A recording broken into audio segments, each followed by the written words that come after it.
Welcome back to Music Talks. I am your host, Dante Luna, and I'm joined today by Wnuk, an LA-based singer-songwriter and musician. Wnuk, thanks for joining me this afternoon. Thank you for having me. I'm so excited. Yes, we met at UCLA, and I've had the pleasure of hearing your two latest singles, Cross the Line and Next to Me, and I just have to say, like, your voice is so powerful.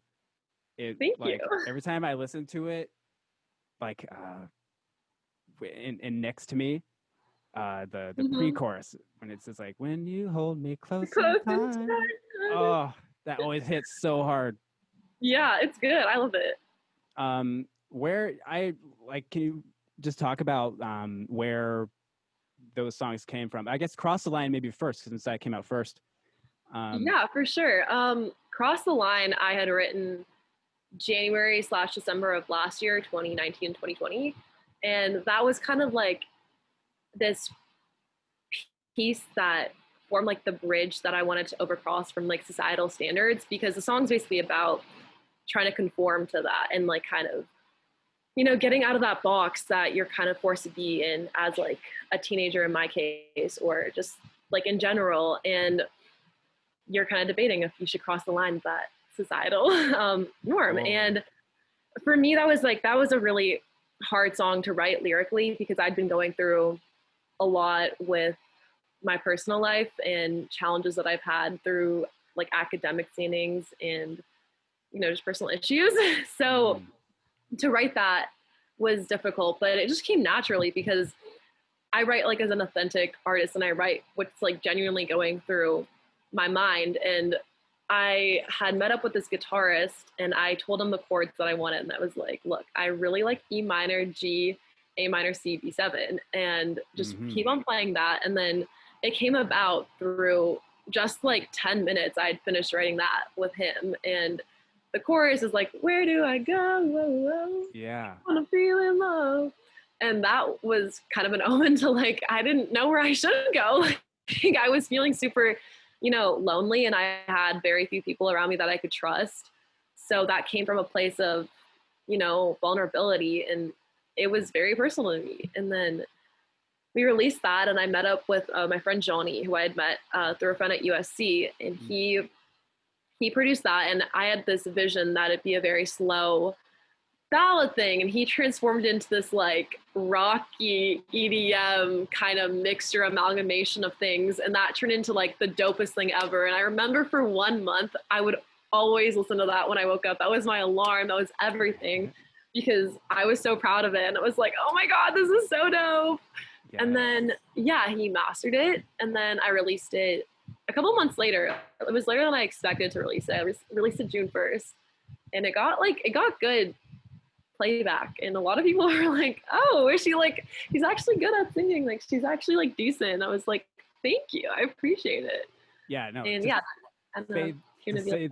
to say the least, it's you have a powerful voice, and it's just like the song with the melody and the lyrics, you get the sense of that vulnerability you're talking about in that chorus, because it's, I don't know, the chords too, everything about it just works. And the EDM part about it too makes it really epic, I think. Yeah, the EDM part was definitely a surprise on my end, because when we were making the song, Johnny had me like tell him like the melody for the guitar, and it was a very subtle, you know, kind of similar to Say It Ain't So by Weezer thing, and it was very rocky. And then he sent me the track and it was like full on EDM, and I just remembered playing it with my friend Izzy, and I was like, oh yeah, this is dope, I love this. Yes. And it was definitely a surprise, and that was a hard song to sing too, because it obviously goes like very, very high, but the lyrics mean a lot to me more than anything, just because it was a very personal, you know, thing, and you're kind of like asking for forgiveness for like sins that you've committed. And I feel like that can bridge onto so many different levels, because obviously sins can be like faithful sins or like sins to do with God. And for me, that wasn't really that. My sins that I was talking about was just like being inauthentic to myself and like crossing my personal morals. So it was just forming this like bridge to cross over from society, and it was an interesting song to write for sure. But I love that song, and it'll for sure always be my little child. Oh yeah. I mean, I would be proud of it too. It's so relatable, and I think a lot of people can relate to it. Especially, I Mhm. mean, it's you could consider it like a coming of age uh, Yeah, for thing in a sure. way, but like, Honestly, I've never thought about it that way, but I feel like it can compare to like a coming of age, just because a lot of people search for their identity through different ways, and we always resort to going to society for that because that's like what's around us constantly, and society is perpetrated to do that through social media, through like everything basically, and you kind of try to find something that's really inauthentic. And I think once you step away from that, or once you cross the line from that, then you kind of find out who you really are and what you like and what you don't like. And again, like seeking that validation from society and people around you is often like not satisfying enough. So you have to go to yourself for that and realize that you're the person who's best at evaluating your decisions because you know yourself best. And society tries to convince you that you don't. Like they know you best through like algorithms or social media in general. And, forming that bridge and walking that bridge and then finally getting off that bridge is definitely a difficult thing to do it's in so difficult. yeah. But it's so important that that message is out there because I think it's increasingly harder, especially for young people, but for everybody to Mhm. to to know that they can like trust their inner voice. Um, Yeah, they're immersed. Everybody's immersed in like this world of social media. It's not just like, teens. It's like older people too, and like they get kind of flustered by what they see online. And I guess people just start to lose themselves in the process of that because you are getting like shazammed with so much information in so little time, and that can be super invalidating to you because then you seek for an answer that's like, oh, am I really like my best self through like societal norms? But again, like that validation can only become through yourself. yeah, absolutely. And you said so. You mentioned you wrote this earlier this year. Um, and wait, so how old are you again, if you don't mind me asking? Yeah, no, I'm 17 right now. I wrote that when I was 16. So Sick.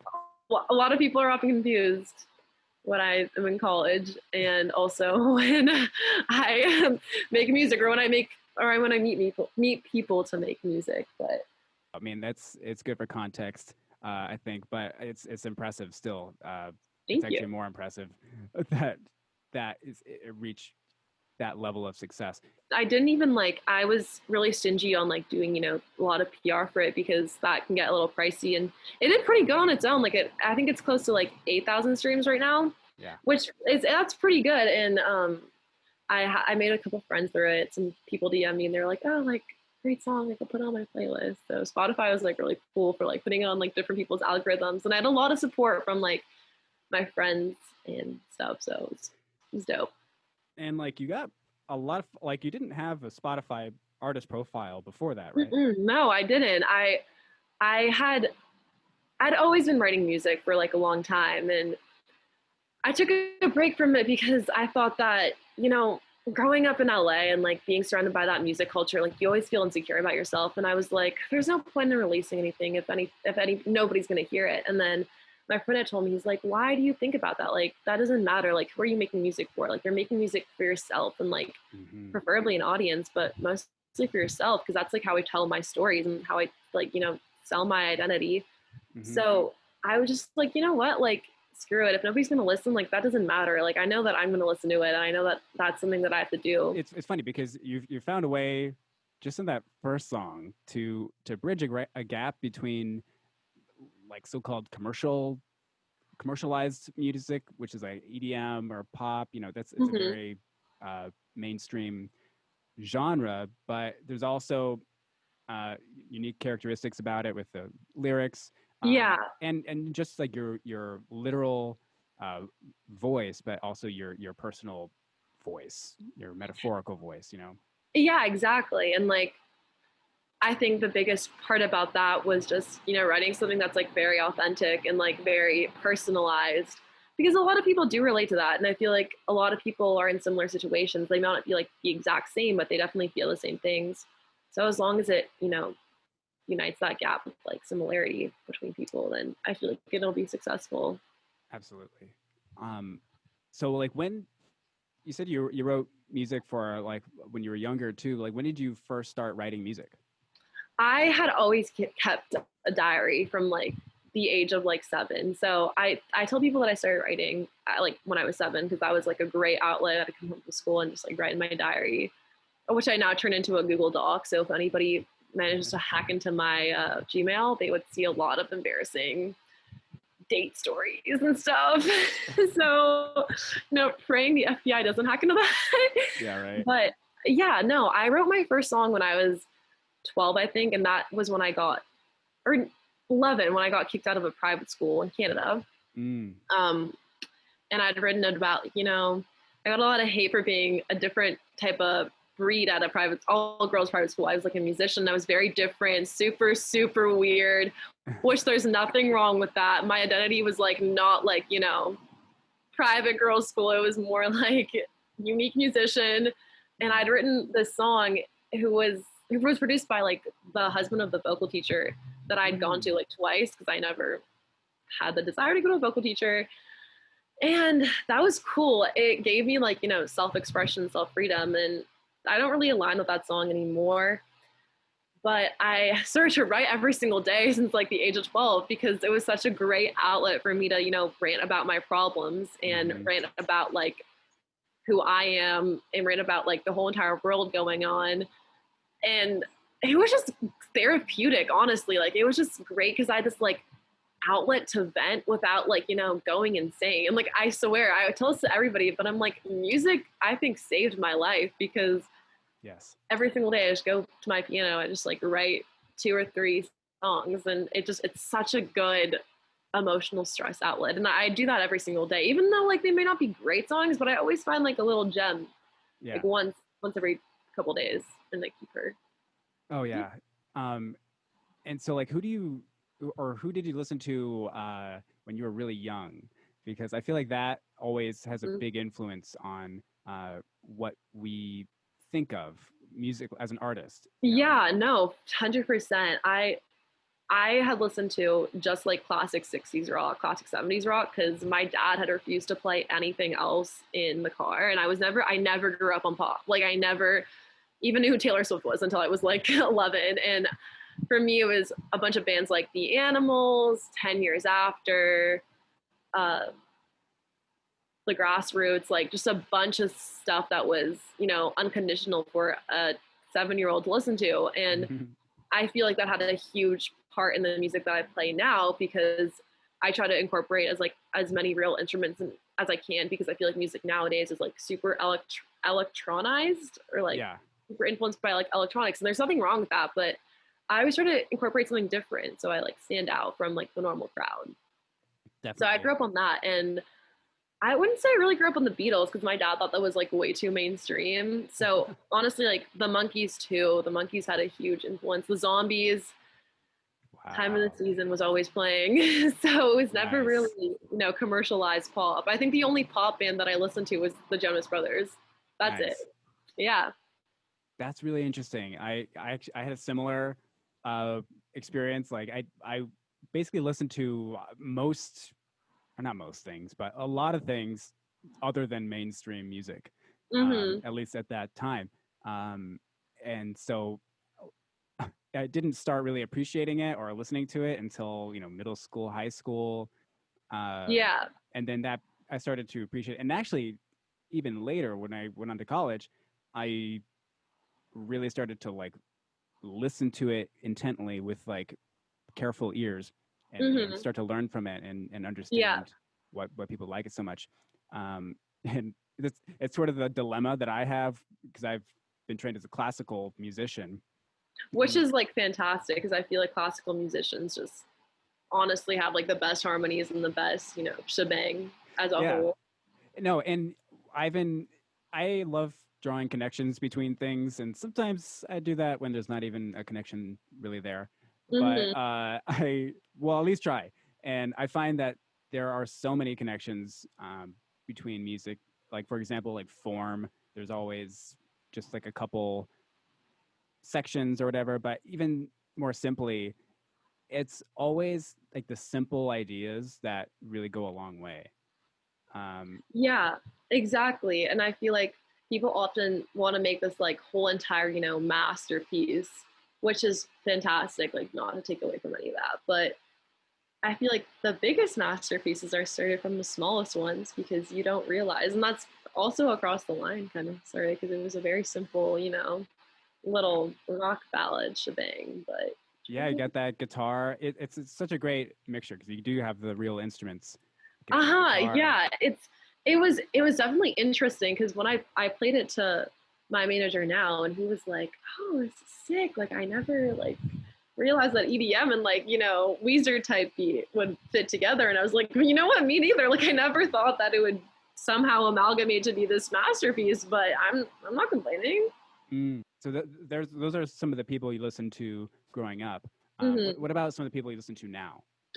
Now I'm on a really interesting kick of a bunch of people. I love this guy named Abby the Nomad, and I've loved him for I think a year now. And he makes like it's like jazzy inspired pop, rap, hip hop stuff. Like that's the best I can describe it. And his melodies, or even his like whole entire song, is like a masterpiece that starts off as this like simple, simple type of thing, and then it just goes into like these drums, like these horns, and he's super dope. And I listen to a lot of my friend's music too. My friend Tom, he has super cool, hip hop music. Shout out to T-Breck.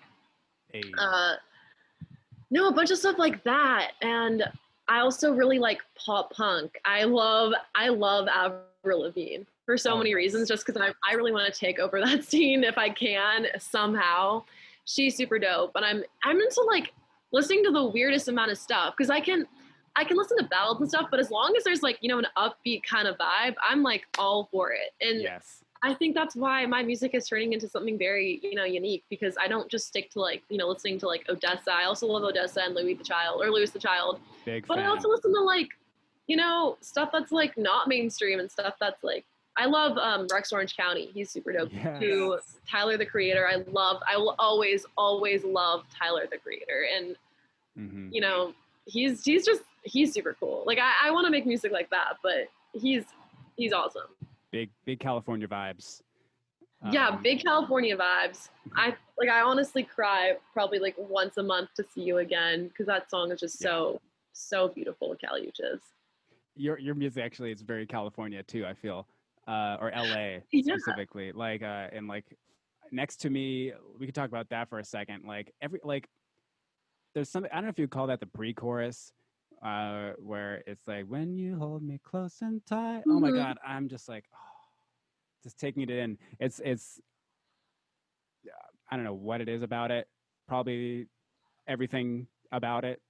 But what was that writing? Where did that song come from? And who is it about anyone? It's like... it's like inspired by like my boyfriend now, Matt. But what had happened is Matt had done this like beat because Matt wanted to like make something more poppy, and it was a very, very Chainsmoker-esque thing. And it was, I don't want to say it was cringy at first, but it definitely rooted in the points of like very basic pop. And he made me sing that, and I had written these lyrics that were so inspired by like the Chainsmokers and stuff, and like driving in the caddy, you know what I mean? Like that was super, California vibes, driving down the PCH. That was like what I was envisioning, and Matt has a Cadillac, so that's like whatever I got that from. But I sang on it at his studio, and I was like, this is great, but it's a little cringy. And then Matt was like, okay, I'm going to send this to my friend Tom T-Breck. And Tom took it and just changed it into this like Louis the Child, Odessa, EDM like masterpiece. And I remember listening to it because like Matt had saved it for me to like listen on like a drive that he was like on. And I was in his car and I was just like I was losing my shit. I was like, holy crap, this is so different and so cool. And it was just like, it was the best feeling because the writing process for that was so different, because I usually like, write my own music and my own beat, and then I send it to either a producer, and then I like, give them the whole entire creative power. But at this Mm. point, Matt had just gave me a beat to like write on, and I was FaceTiming him off the other end and writing it to him. And it was like, it was cool. It was definitely a different process, but I love that process. That was a cool process. Yeah, I find that like that kind of dynamic in pop music, for lack of a better word, Mhm. um, is so collaborative. A Yeah, lot more than like more like especially classical, and it's usually one person writes it and then they tell everyone else what to do. mhm. But there's always a lot of back and forth with this kind of music, I feel. Yeah, it's definitely a very collaborative process. And I feel like another aspect of it is like taking risks, because a lot of people like to stay in their own comfort zones. And I've never liked to do that, because I feel like staying in your comfort zone can be so different and like boring, but very like boring and stuff. So for me, it was like more like crossing that like bridge of, experimenting and stuff.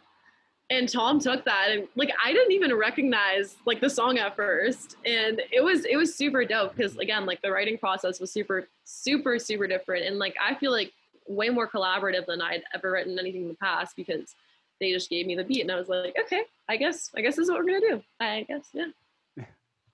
That's awesome.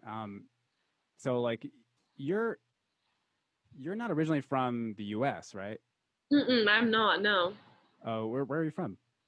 I whenever somebody asks me that question, I say a lot of places, because it's a very complicated story. But I'm from Canada originally. I was born in a city called Victoria Ah, on Vancouver Island, which is just like off the coast of BC. mm-hmm. And then moved to Vancouver when I was like one, whatever, and then went to Madagascar for like a yearish, and then went to Whoa, China for whoa, that second. Yeah. So and then moved to back to Vancouver, and then moved to the U.S.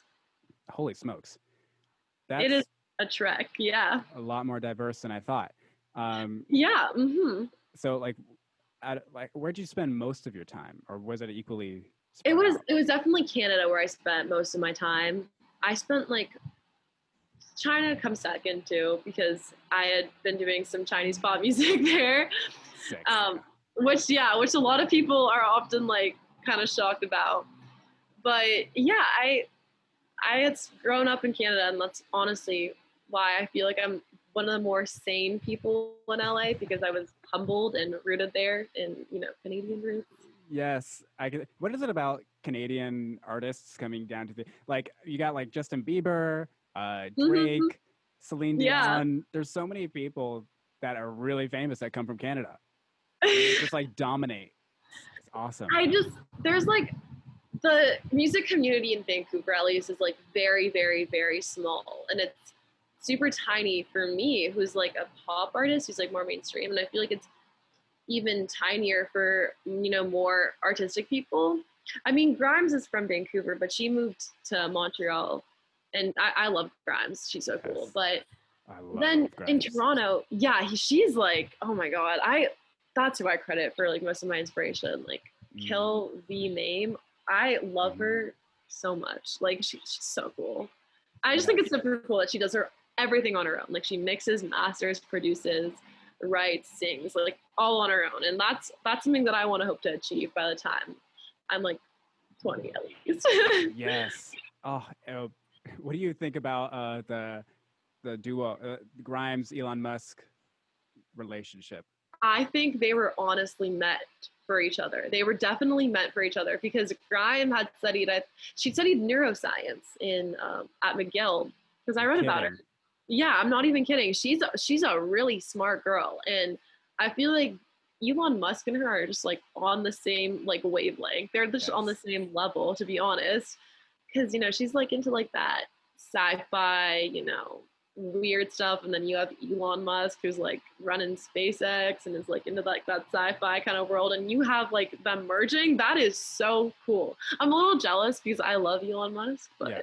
but that's fine. That's okay. Yeah. No, I mean, me too, honestly. I'm jealous of both of them. Just like, God damn it. I They're I'm so cool. I admire that relationship so much. I know. I mean, I think they're the dopest alien couple ever. Like, I don't even think they're from like Earth. I think they're just their own type of species, which is Yes. super cool. Yes, and what's interesting is that both of them have done amazing things during this like pandemic thing. Yeah, no, they're Especially Elon, but like I mean, Grimes has put out music recently, and I can blanking on all the names, but I've been listening to it, and both of them have been doing amazing shit during this quarantine, and I just wanted to try to segue to that. I did a poor job of my segue, but we've been in this pandemic. Like, what has been some of the takeaways during this whole thing? I think the biggest takeaway is that I feel like it gave people time to like, you know, take a step back, really realize what they're striving for, and, you know, just take a breath, because I feel like the world is so chaotic. And I honestly, I don't want to say like it had to happen, but I feel like in a sense that it had to happen because people just need to like, you know, take a breather and like, you know, realize what they're pursuing, realize their intentions. And I feel like it was really beneficial for a lot of people to do that. I mean, it's longer than I would have expected, but I think also we have to realize that we're all in this together. I mean, like, obviously it affects everybody differently. And like, I'm not going to compare my situation to somebody else's and vice versa. But everybody's, you know, living through it. Everybody's going through the whole entire quarantine themselves. And just remembering that like this shouldn't divide us. It should like, you know, unite us and like realize that, hey, we're in this together. It's not the best time to be alive right now, but we can't change anything about it. So we're just gonna hold our hands together and, you know, be peaceful. Yes. You know, what's interesting is that I mean, I totally agree. And what's interesting is that a couple other people who've been on this podcast, actually, most of the people that I've interviewed on this podcast so far has been during the pandemic. Yeah. And they've all said similar things. That it's a chance for us to kind of think about what's important in life. Yeah. And maybe, you know, reconnect certain relationships, but also just kind of stick together, help each other out, because we're all, in theory at least, experiencing similar things. Yeah. The pandemic is a global thing. It's a global pandemic. So exactly. It doesn't happen every day where we all have to deal with something together as a planet. 100%. No, and I feel like so many people like view it as in a very negative way, which it can get very negative, because when it first started, we only thought it was going to be 2 weeks, and 2 weeks turned into like a month, and then, you know, skyballed after. Yes. But I think the most important thing to realize, though, is that, again, like, we're all in this together, and we shouldn't, like, you know, fill it with so much, you know, negativity, like this pool of so much negativity. We should just realize that, you know, it's happening. That's okay. They're just going to have to, you know, guide yourself. Yes. And realign I think it's also given me a chance to realign my morals, like really defining what I like want in life. And it's also been helping me realize what I really do want to do in life, because I'm trying to transfer to a music school right now. So it's been able to give me that opportunity to do that. You're going to ditch UCLA. Yeah. Godzilla, peace out. Like, it's okay. What are you studying at UCLA? Public affairs. Oh, right. Public affairs. Yeah. So it's a lot of poli-sci, a lot of amalgamation of thoughts that I would not necessarily study otherwise. But it's given me, honestly, I feel like the biggest thing that it's given me is really given me the opportunity to realize what I really want to do in life. Because for a long time I was like, I want to be a PR person, blah, blah, blah. And like right now I'm just like, you know, I really want to go to music school, and we'll see where that goes. Like, yeah. Well, I've been to music school before. Yeah, of course. It's been good. Wait, didn't you go to Loxa? Yeah, I was gonna say, I was like, Loxa gang. That's so wild. Wow. There's like, oh wow. I can't escape it. I've interviewed like 3 or 4 people from Loxa already. Really? But wait, so we definitely did not overlap at all. No, I remember I was there for literally like 4 weeks until I dipped, because I was like, music school is just not music acting school. I was in the theater program. I was like, theater program is just not for me. And I felt super disoriented from the people because I'd come like in a really weird time. I'd come um, as like a sophomore. So I was like really, really like, weirded out by everything Yes. because everybody had formed their own bonds and like that was cool and all. And I just felt super not like in the program. And I felt as if I couldn't connect to anybody too because I didn't even know who I was. Like I didn't know my identity at all. Like Loxa wasn't. I don't want to like talk badly on them, but that's not their fault. Like I had to find my identity like through myself and not through other people. And that was like what I was searching there. I was trying to find, a group of people that I was stable with, but I feel like often it was very unstable. Yes. So yes. It's a wild place. it is an interesting, it's a really weird place too, because it's on like a campus of a university. And the beef with like the Cal State LAs and like the Loxa kids, like there is such beef. Yes, big beef. Big beef. It's pretty impossible to squash too. It's so, because like they have like Twitters that they go off on and they're just like, screw Loxa. No if I see another way. Loxa, like I'm gonna whatever, blah blah. My friend from Loxa posted like Loxa love and just like put a bunch of like hate tweets towards Loxa kids. And I was just like, okay. I've never seen that. I gotta find that. It sounds kind of fun. It's awful. Like they're like, if I see another social justice warrior Loxa kid, I'm gonna stomp on them. And I was like, okay. So funny. Oh my god, yeah, it sounds like Loxa. I mean, love it. I mean, I'd say like I liked Loxa. I mean, it was very competitive, like against everyone's always kind of like trying to one up each other. Oh my god, 100%. That was a very toxic environment too, because I feel like so many kids were trying to accomplish such separate goals, yet they made you compete against each other to compete those things. And like, especially like auditioning for like plays and stuff, like it sucks because you're going against like your classmates, and then it's embarrassing if you don't get the part and like somebody does. It can be demeaning to your character for sure. Yes. Yeah. Once I went to UCLA for music, it was a bit better. I mean, for undergrad, it's hard because you take a lot of general education classes, and some of them are really great. But it's just like a lot of work. Yeah. But what I found from UCLA is that the music school there, it's still competitive in ways, but it's a little bit healthier. Maybe it's because we're more mature or something, but like we feel like we're more on the same team, and like everything becomes like I'll help you, you help me kind of thing. Because it's like a collaboration process. I feel like college is like that collaboration aspect now that you don't necessarily get in high school, because like in high school you're trying to compete to go to like a better college, you're trying to do career moves, and it can be very toxic because people are constantly trying to one up you, and you keep on putting yourself through that bridge of like, oh, am I good enough? You know what I mean? And right. I feel like college becomes this like amalgamation of like support systems. Yeah. I mean, I've been finding, I mean, like I love school. I've been in school my whole life, but I'm ready to be out of school now because like especially in today's world with the internet and like Google and YouTube, there's so much you can learn on your own. It's almost scary how much you don't really need. You only need school for either like the credentials or like just like networking, I feel. Yeah, and like I feel like there's like a huge barrier that a lot of people have to cross because of school, because like it's so pushed on like young people, and like especially like young people don't necessarily know what they want to do with their lives. Like I have so many friends who are like undecided and who just started their first year of college this year, and I feel like that creates such like unnecessary drama for like the students who are like going to college.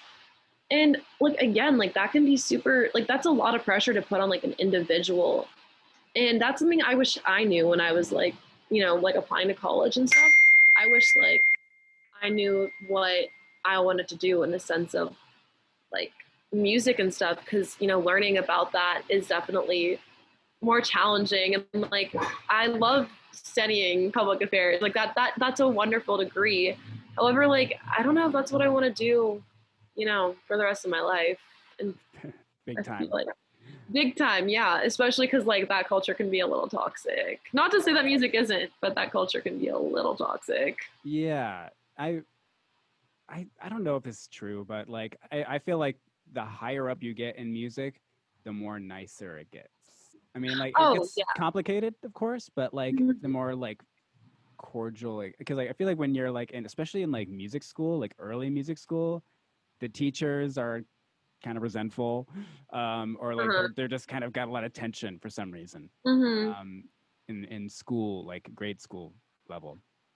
And then Yeah. like in like upper levels, the teachers are more like working artists and they're less of that. Um, and they're very helpful. And I don't want to shit on any of my teachers because they've been, they've been terrific. They're the reason why Mhm. I'm still doing music. But I find that actually a lot of people who go to school for music will end up not doing it. I And I, think that's true. Yeah, because like I feel like school also has this like powering force to limit the creativity of the individual through like examinations and stuff. Because telling a musician to like stay in this box with like an assignment or something can be like demeaning to like their individual creative process. Like, and of course it's like it's so beneficial to like learn music theory, to learn all this type of stuff. But then like forcing them to do something that they kind of don't want to is like making them feel trapped in a box, and they want to, experiment. yes, yeah, I feel like I've had some great opportunities to experiment in college actually, and Mm-hmm. through doing that, I feel like I've in a way I've gotten a lot of it out of my system, like a lot of crazy ideas, like Yeah. musical ideas, and like I'll play it and there'll be an audience, and they're just like that was cool, and I'm just like Yeah, I feel like again, like a lot of the time when you do experiment too, a lot of people are like resistant to that because people are so accustomed to like this singular sounding, music, whether it's like commercial pop. And for me, that's been a challenge across too, because like I want to merge, genres together. I want to merge and do something super like out of my comfort zone. hmm, But then you have that like mindset. It's like, well, is that going to be accepted by people? Like, are people going right, to like enjoy that? And I think the biggest advice I can give to that is just like remind yourself like why you're making music. Like for me, it's always been about like self identity and like self expression and therapy. Not just yes. like I don't seek validation from like others anymore. And I think that's been super beneficial as like an artist and as like a being as a whole. Yeah, I feel the same. Like I actually forget sometimes why I do music. Um, Mm-hmm. not all the time, but like I'll I'll just like lose it sometimes. And the reason I think is just because I like working, and I'll just end up you know overbooking myself. Yeah. But like uh, if something happens where I'm like sad, or if I'm like Mm-hmm. really happy, and it's like late at night and I'm about to go to bed or something, I'll just like sit at the piano and I'll just play, and it's just like it's like I'm like writing in a diary, but I don't really write lyrics, um, but it's just that just like notes and harmony is enough for Exactly. me to like express everything I need. Yeah. No. And piano's like so relieving and alleviating for Yeah. like expression. Like I always resort if I'm ever stressed, I always resort to this like one piece that I wrote, and I just like I play that, and I'm like, you know what, Ava, it's gonna be okay. Also, psych, my name is actually Ava. It's Yeah. my real name. Yes. Um, so like when you're writing lyrics, do you ever channel people or thoughts or ideas? 100%. I feel like the best writing comes from like real life situations, and like honestly, sometimes I exaggerate these situations to an extent, but I found a lot of peace writing about through people that I know, and because first of all, they don't know that I'm writing about them. So it's kind of like a little, shout out, but a little hate shout out, which gives me, I sound so evil, which gives me like a little bit of satisfaction. Yes. But I write about like my friends' horrible, date stories too. Because my friends go on like some crazy dates and they, recap it for me. And I'm like, okay, I got you. Crazy guy, didn't drive you home. Let's do this. And it comes so easily because I feel like, again, with the writing, it's like this exercise because, the more you do it, the more easy it becomes. And I do it like 2 to 3 times a day. So for me to write out a song is, I wouldn't say it's hard or easy. I would just say it comes more smoothly than, most people. And yeah. Yeah. It's interesting. Like some people have to be like struck with inspiration. And then like some people, it's like a switch that they turn on. It's like, I'm going to write something now. I definitely have like both of those because I was in New York last week and I had seen this kind of like a poster banner thing on the subway, and it was like those poster banners that like have glass in them and they're like ads.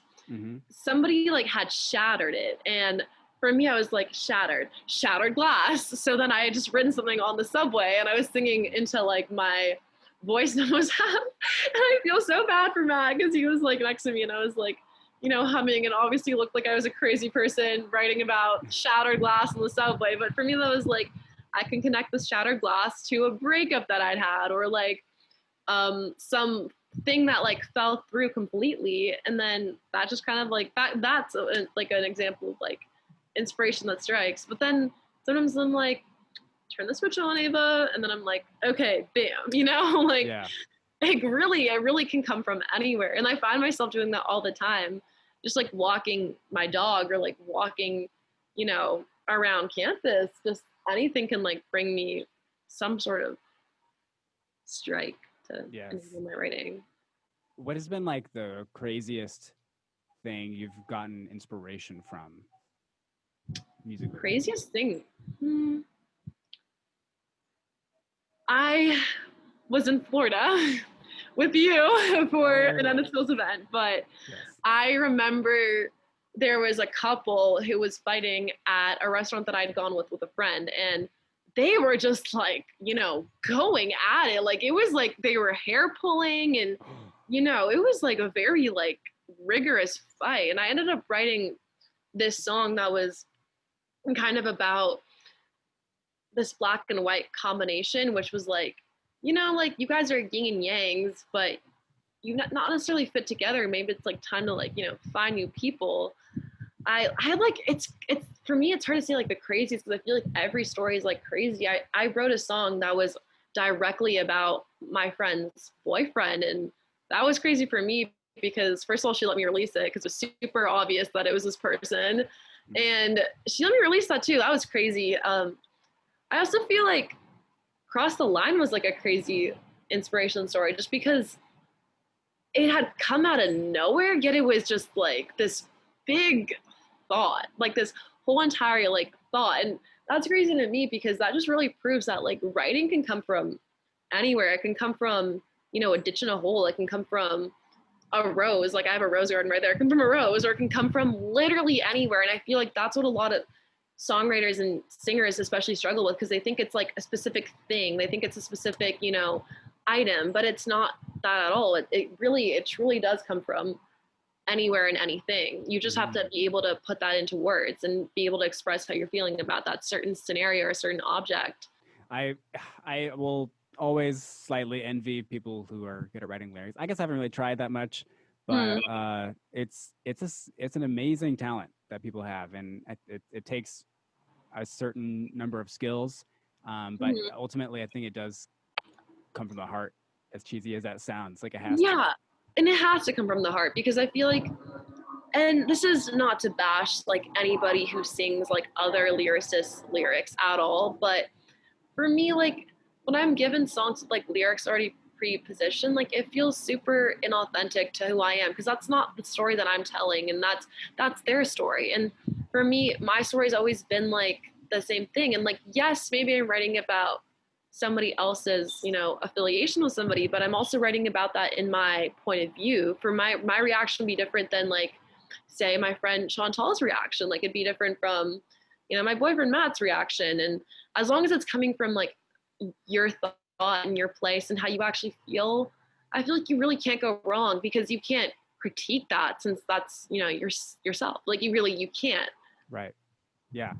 Unless you're saying something super offensive, that's where it kind of crosses the bridge. But True. if you're just being vulnerable with who you are and with your audience, and like really putting trust in them and trust in yourself, then I feel like there's just no way that's gonna be bad music. You Right. know?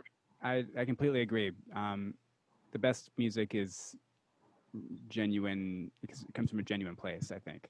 Yeah, no, and a lot of people think that that genuine music is typically like ballads and like Daniel Caesar type stuff, but that music can easily, like, you know, be EDM too. Like, oh, who said it was, like, it was Wafia who did Better Not.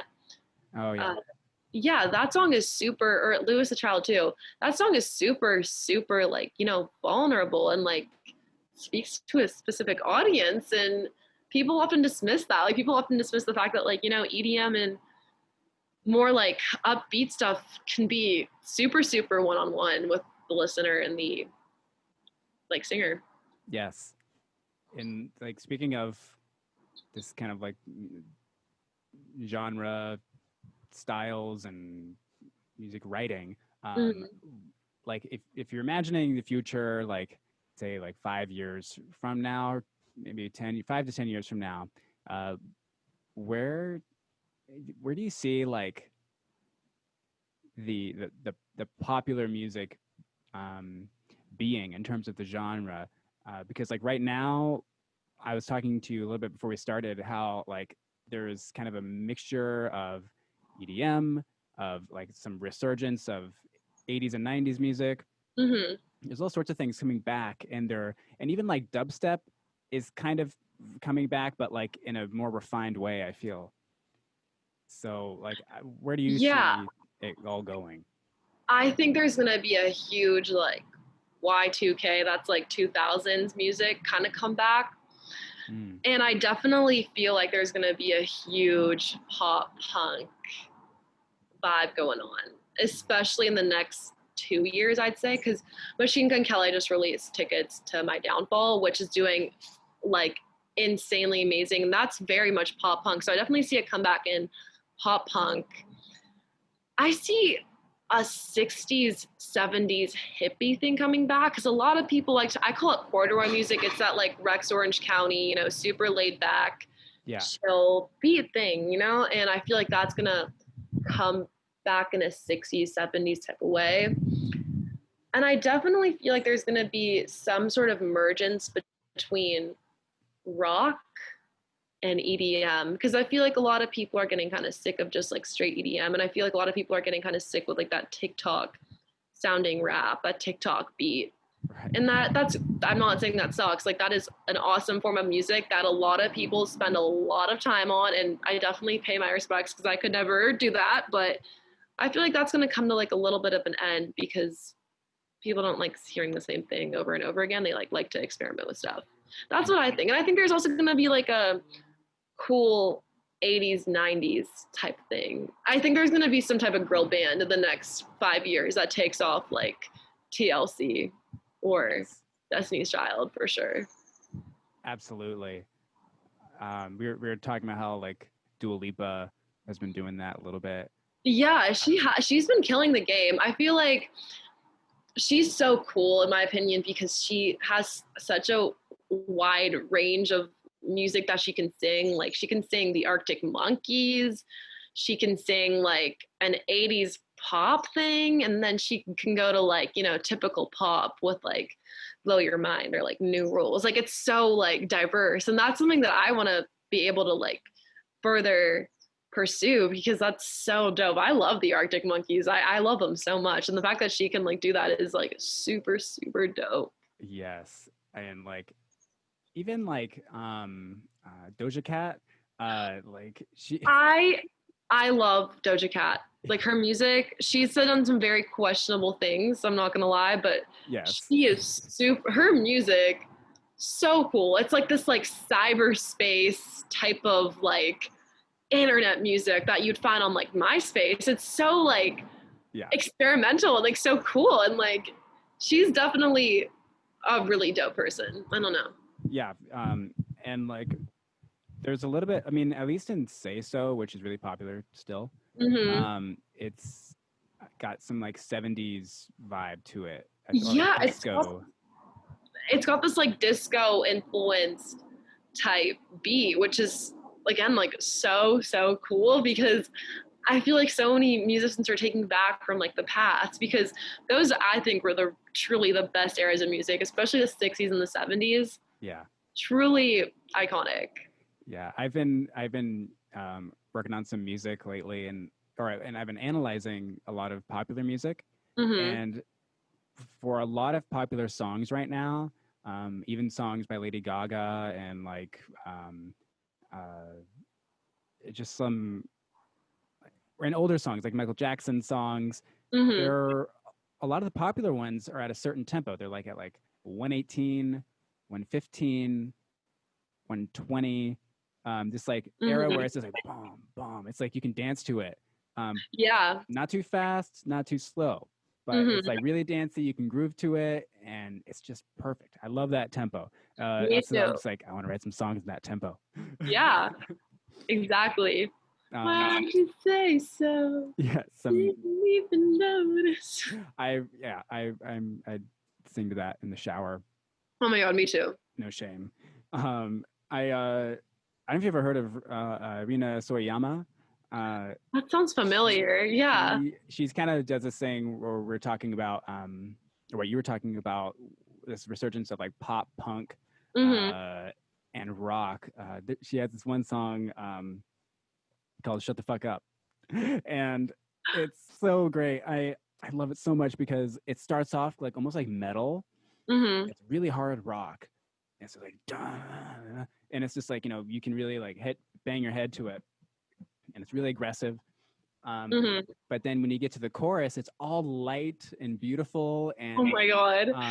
and like I think like the first part is in like a minor key, or it's kind of like, I don't know, some sort of minor esque Mm-hmm. key, and then you go to the relative major, so it's like still the same key, but you're just in like the major mode, whatever Oh nerd my god. music theory Yeah. stuff. But like it's so contrasting. There's like two different styles of music in this song, Mm-hmm.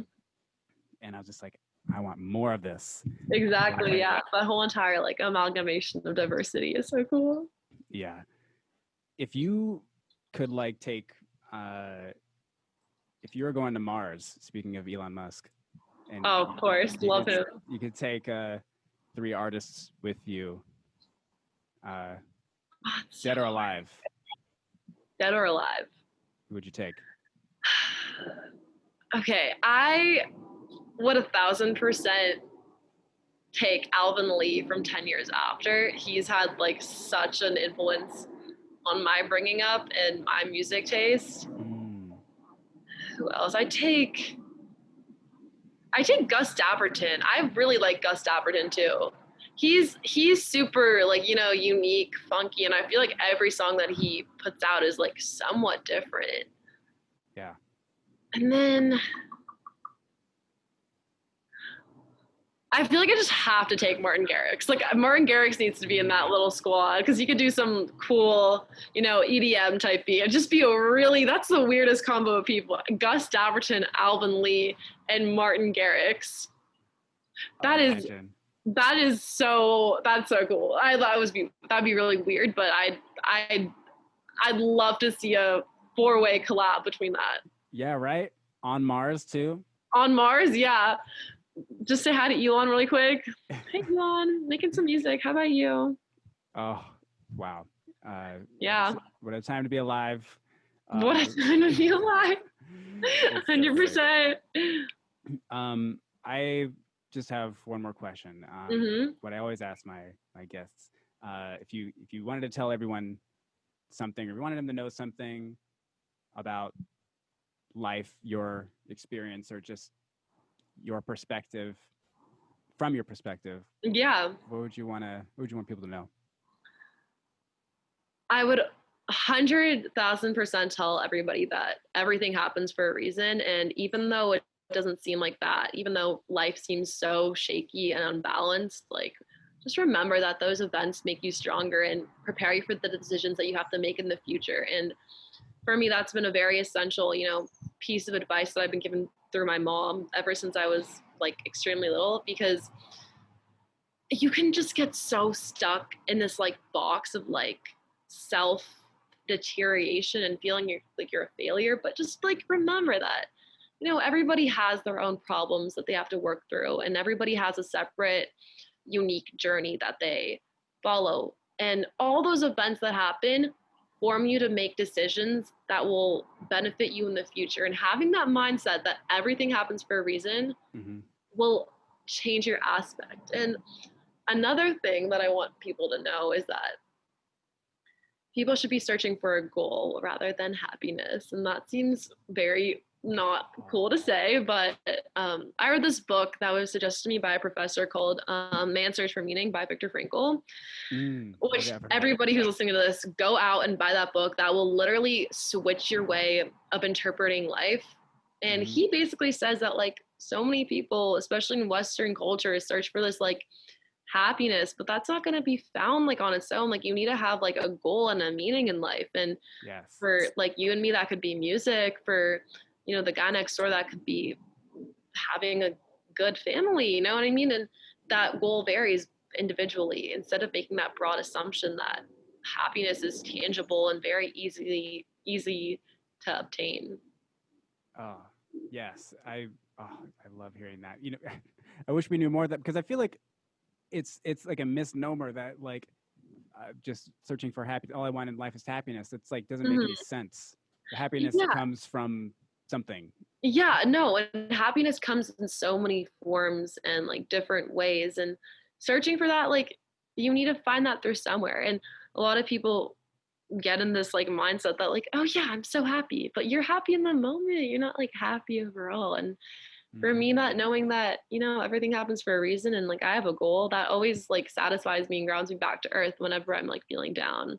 Yeah. And I feel like so many people dismiss that idea because we have like Western psychology telling us that like just be happy, and you're just like, but that doesn't come from every day. Like there needs to be something, forcing that, not even forcing that, encouraging that, you know what I mean? Like yes, it can be so toxic too, because like you go to school and like everybody seems to be so happy and you're just not finding that.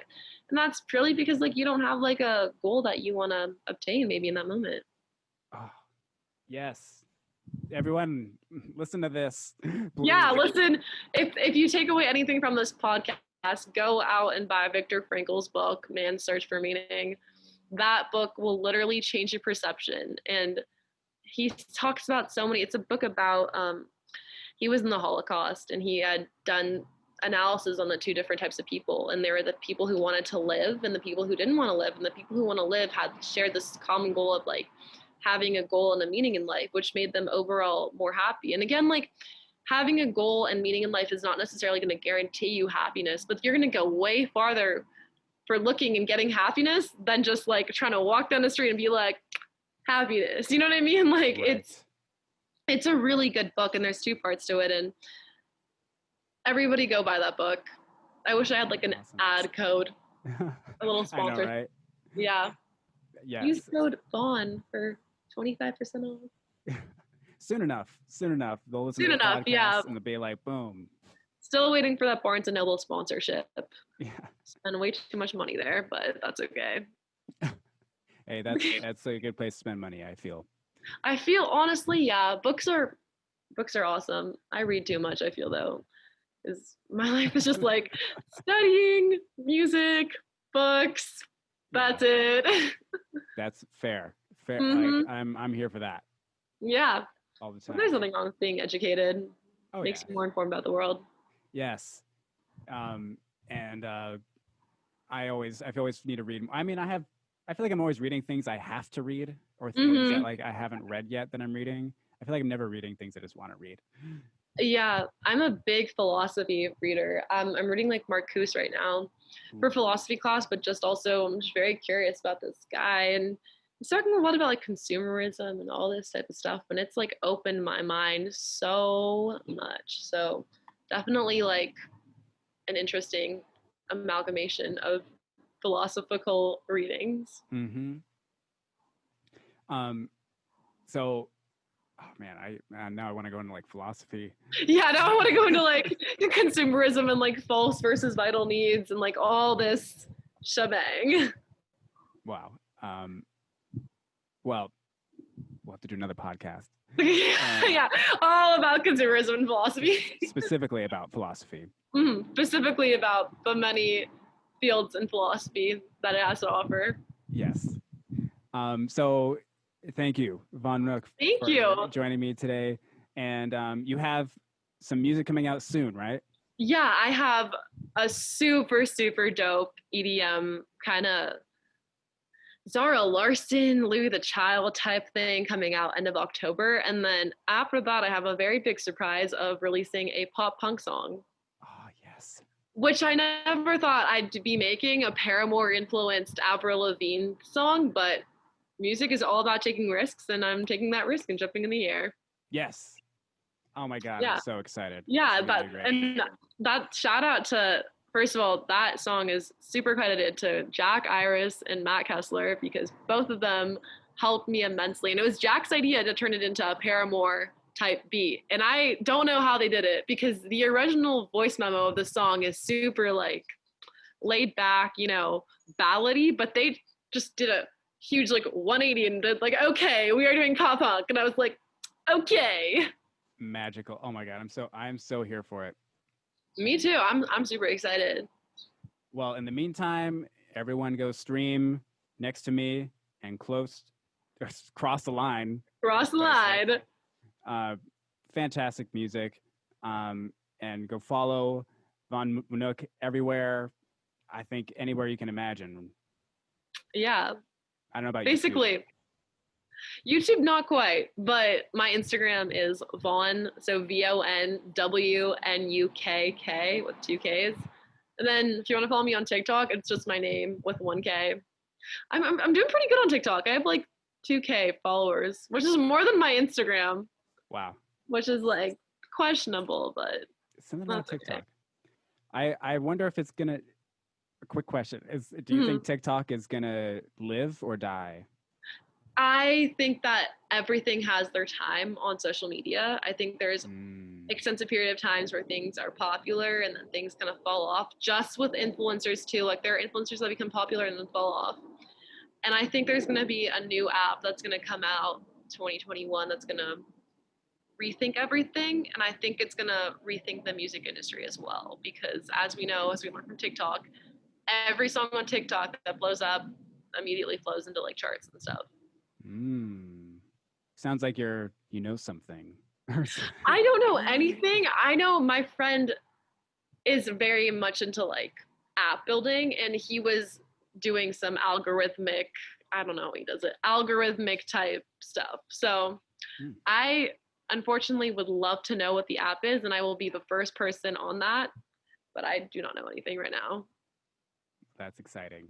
We'll have to reconvene in 2021 and exactly. See what it's all about. 100%. Well, thank you so much for joining me. Thank you for having me. Thank you. It's been great. Okay, well, I'm gonna go listen to your music again and cry out of pure joy. Thanks. That. Okay, cool.